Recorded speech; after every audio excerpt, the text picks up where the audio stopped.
and welcome to my show, Searching for Integrity. My name really is John Smith, and I'm searching for people with integrity. Why? Because our country suffers from IDD, Integrity Deficit Disorder. We have today Dr. Hester, MD, in her book, Patient Empowerment 101. More than a book, it's an adventure. Come on in. Hi, thank you for having me on your show today. Well, you're going to be most of it. I'm just going to sit back here and do my head. Okay. uh, let's see. I guess the part about having a book in its adventure, at what point did it come to you and work that out? Well, because within the pages of the book, readers will find special URLs, websites. The general website is patientempowerment101.com. But if you have the book, you'll have access to the inside. And that is full of downloadable charts. So you can download forms that you can fill out on your computer. They're in Word format. You can save them. You can print them. You can email them to yourself. And these things deal with a variety of issues doctors are going to want to know about. For instance, frequently asked questions for everything from chest pain, abdominal pain, and so forth. And I also created some semi-human videos. So there's some videos that explain concepts to people. So that's the adventure part. It's not just a book. They can go on the website, look at videos, download forms, and it continues to be interactive because they can print the forms to do whatever they need to do. That sounds pretty handy. Have you been a certified physician for a long time? I've been board certified for a few decades, I think 1995 or so. I wasn't going to call you out and ask you how old you are. I don't do that. I like the idea, though, that gives people the ability, if they can do it, I guess with your guidance for these things. Is there an example of something here doing that? Yes. So if you develop abdominal pain, all you have to do is go to that part of the book with the forms, and you can start going through the checklist. This list basically consists of the FAQs that doctors frequently ask. What frequently happens is patients go to see the doctor. They're often frustrated because the doctor might be a little bit behind schedule. They may be sitting at a cold examining room table in pain, frustrated, and then they try to bring all this back together. So with this book, once they develop the abdominal pain, they can go to that part of the book and go through the checklist. I do have this, I don't have this, I did notice this, so let me pay attention for this. So when they sit down with the doctor, they can go through the bullet points step by step by step by step and not think, I haven't thought about it. I don't think so. But they'll be able to address those frequently asked questions immediately. And that will help the doctor diagnose them more quickly with fewer tests and procedures and less of a need for medication that may or may not work, will cost money, and might interact with other drugs. So that's just one of many examples. And the same thing is true of other things. Chest pain, fever, diarrhea, back pain. So the common conditions that people see doctors for are addressed. So people can be equipped and empowered to communicate with their doctor on an unprecedented level. I once had a patient, I asked her a yes or no question, and I just let her talk. It took her 10 minutes to answer the question. That's because patients have not been given the tools to think through how they need to approach doctor's visits. We've had a very paternalistic healthcare system, and that has been to the detriment of patients. We are looking at a potential shortage of up to 124,000 physicians in 11 years. So if you think that the doctor's visits are short now, it's scary to imagine what it would be like if we actually are short close to 48,000 primary care doctors, plus tens of thousands of other doctors in the coming years. Patients have got to be empowered and equipped to be able to navigate the healthcare system and communicate on a new level. And it's not hard at all. The problem is they were just never given the easy tools to do so. Right. And that's something like that is really handy, what you just described, and how they can do it and do it right. And it just amazes me that people can find in the book forms and so forth. You ever have anybody stump you on something? If they I would have to say many times, because when patients, they don't know how to communicate, most of them don't because they have not been taught how. And so they're over here and they do a little bit of this, and it's just like all over the place. I call it OHEC syndrome. It could be appendicitis. It could be your pancreas is inflamed. It could be an ulcer. It could be this. It's OHEC syndrome. Oh heck, I have no idea what's going on. I need to order a lot of tests to figure this out. And that's often what we deal with, because when doctors don't know, or there is a broad range of possibilities, the doctor is going to order a broad range of tests, which means it's going to cost more. And some tests are not only expensive, some of them have the potential to be painful and even dangerous. And so my goal is to help people think things through. So whenever they see doctors, they can help the doctor hone down that big potential list to one or two things. We were taught in medical school that by the time the patient finishes his last sentence, we should know what's going on. I thought the professor was crazy. Like, we have MRIs, we have all these things. What do you mean? It's true. Patients can give you the diagnosis. They just don't know how. Right. I once had I gave a talk, and I shared this information with a friend of mine, and she ended up going to the ER a few weeks later. And she pulled out some information she put on her phone, and she ran through it in such a way that the ER doctor was able to diagnose her quickly with few tests. And at the end of their conversation, he looked at her and asked, "Are you in the healthcare field?" And she just started laughing, because doctors are not used to patients being able to communicate so smoothly and give them what they need. Right. I think in the old days it was called bedside manners, I think is what that was. And whether it was true or not, some could, some couldn't, that type of thing. That being the thing, it's a different part of the doctor world for them to deal with. The bedside manner issue is ongoing. We still call it that. And aside from that, if we're going to be faced with this potentially catastrophic physician shortage, there's not going to be much time to be very genteel and to have a nice, calm manner when you have 5 patients waiting for you who are very sick. And that is the sort of reason that I feel patients really need to be empowered to help the doctor, help them, and help them correctly and quickly. One thing that I address in this book is 8 key elements that patients need to know to be able to provide a 1-minute elevator speech. So these elements are, number 1, context. What was going on?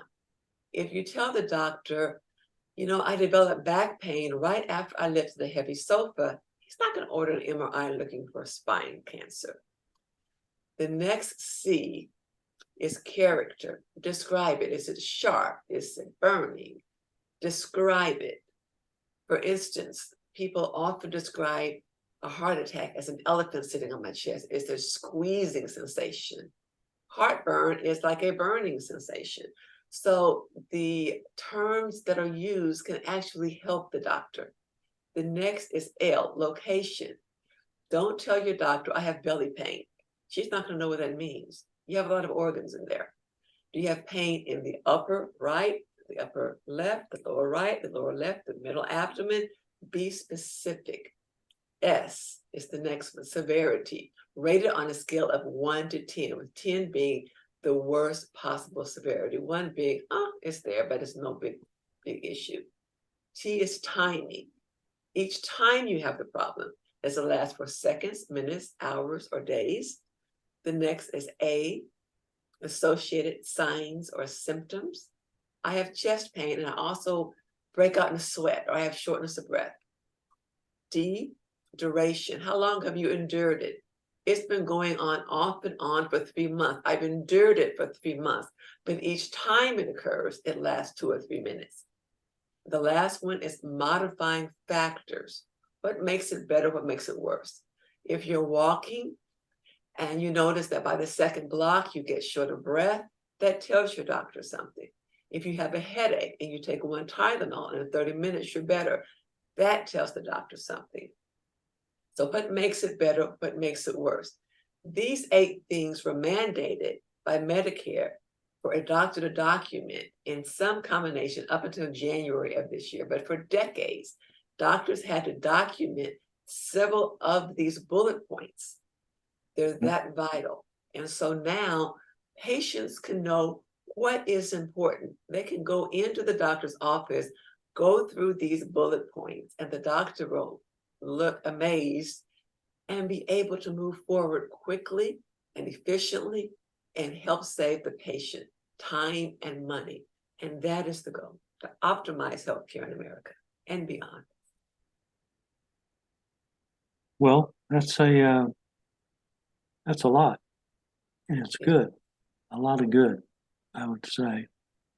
I thought that as I look in your history, that were, let's see, internal. Is that what that? Internal medicine doctor. A lot of people call us internists. Uh-huh. Different from interns who are greenies out of medical school, but I'm an internist. Okay.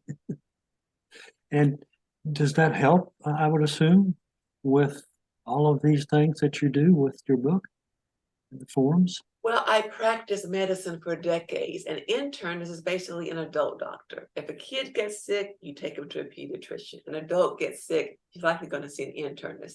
He might see a family practice doctor, but likely he'll see an internal medicine doctor. And so we're like primary care doctors for adults, or we're hospital. But most of my career is actually spent as a hospital-based physician.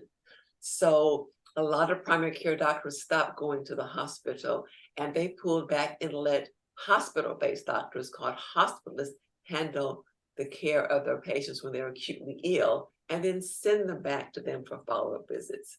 And so that is what we did day in and day out. Everything from headache, chest pain, pneumonia, abdominal pain, cancer, all of those things are the typical adult ailments. How many people, in terms of an MD, that they, maybe for whatever reason, they might say, I'm not sure about this form. Do you have any feedback from other doctors? No, because it's not so much the form. They don't have to take the form with them, but I encourage them to, just so they can look through the form as they're sitting in the waiting room. But it is the knowledge. If you develop abdominal pain, you may not know how important it is to look at your stools. Do your stools, did they turn black? That could mean you're bleeding internally. So this is a form to educate patients. if I develop this symptom, I need to pay attention to whether or not these things are present. Right. And so it is about educating the patient, not giving the doctor a form that's checked yes or no. They can take the form with them, but at least if they are paying attention when the doctor asks these questions, yes, my stools turned black a couple of days ago. Yes, I have nausea. Yes, I have this. Yes, I have that. And not sit on the examining room table, I hadn't really thought about it. I really wasn't paying attention. And that is very often what we get, which is why it took my patient 10 minutes to answer a yes/no question. It's a matter of being prepared to see the doctor in advance, not when you're Right. sitting on the table, but before you walk into the doctor's office, you're already prepared. Yeah. Yeah. Now, is it often or less often for people to be stubborn with what you give them? People are very different. They have different levels of engagement. Some people, they want to know everything. They want to be on top of everything and involved. And that is a welcome change to how things were decades ago when people would say, my doctor would tell me what to do.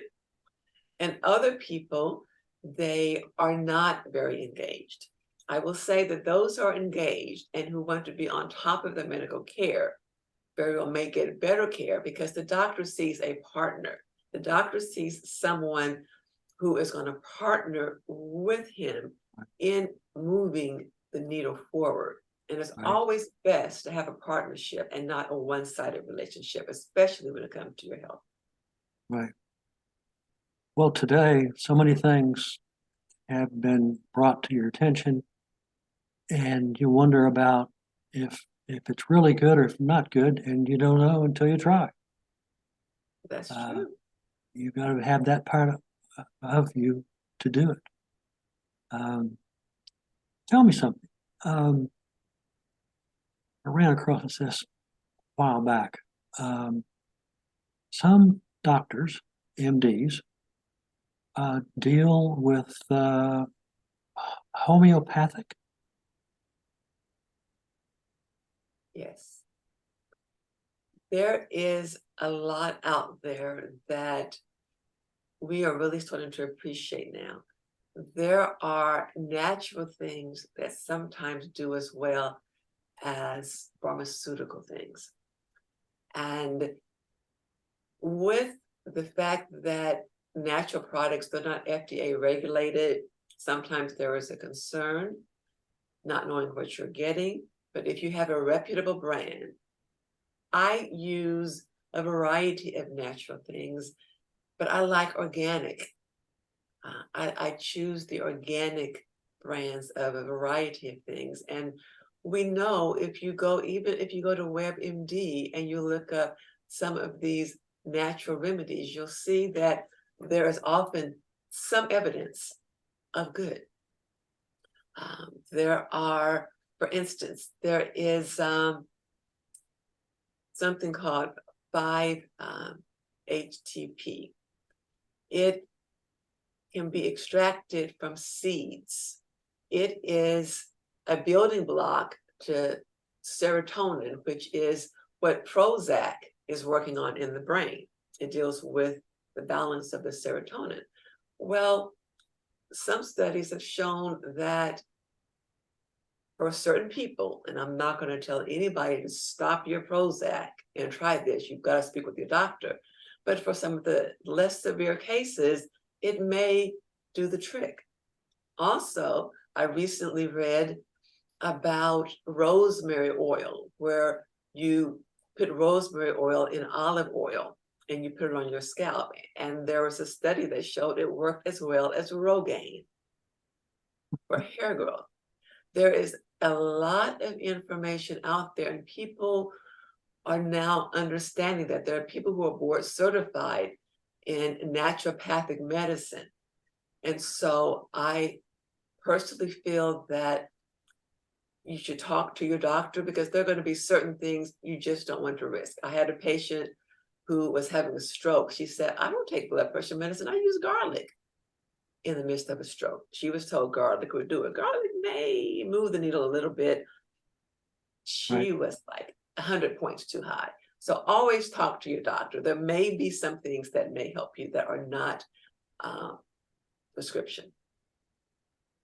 Well, I would think that the pharmaceutical group probably has a hand in trying to stir the pot, if that's an old saying. Because if you find something that's natural, that competes with what they don't have, but they have something else that could cost a lot of money.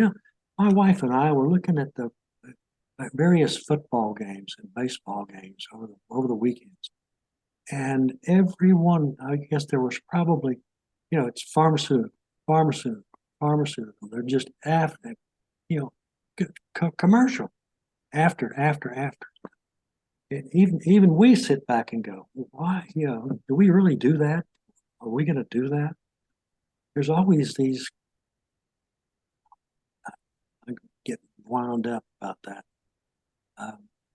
Pharmaceutical company industry is huge and is powerful, and it certainly has its place, but there are times that you don't need to send out the infantry to kill an ant. And so Right. Always speak with your doctor to see if there is a respectable alternative for milder cases of certain conditions. But if you have a severe case, do what you need to do with your doctor. Right. Well, alternatives.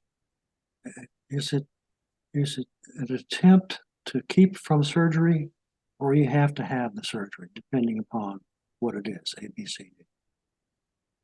I think if you're told that you need surgery, the first issue is how serious is it? You don't want to hold off on a potentially serious condition that could impact your life expectancy. That being said, if it's a non-serious condition and you want a second opinion, by all means. And even if you're in the hospital, you can ask for a second opinion. Right. So you need to understand the risks and benefits, why the surgery is needed, what can happen if you don't have it, and what can happen if you do have it. Right. Well, you're a very valuable person, and I can tell that you spread that well. And I want to thank you for coming in and enlightening us in terms of what you do and what others are preparing to do. I think so.